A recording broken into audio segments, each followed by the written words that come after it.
Panginoon, lubos po ang aming pasasalamat sa isang taon ng patuloy mong pagmamahal, pag-iingat at pagpapala sa amin. Salamat sa mga tagumpay na ipinagkaloob mo sa amin, sa mga bagong oportunidad na dinala mo sa amin, sa mga hamon na nalampasan namin. Salamat sa mga kamay na ginamit mo upang abutin kami, tapikin ang aming balikat at akayin sa landas na ninais mo para sa amin. Ngayong bagong taon, patuloy naming itinataas sa iyo ang aming lungsod.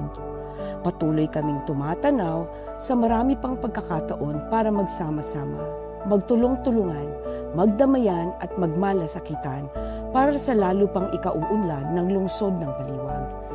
Bigyan mo kami ng tapang na harapin ang mga sumusunod na hamon. Bigyan mo kami ng husay na maabot ang aming mga pangarap. Bigyan mo kami ng puso na magmamalasakit sa aming kapwa. Gabayan mo po kami, samahan mo po kami, gamitin mo po kami tungo sa katuparan ng mas maningning na baliwag. Sa ngalan ng Ama at ng Anak at ng Espiritu Santo. Amen.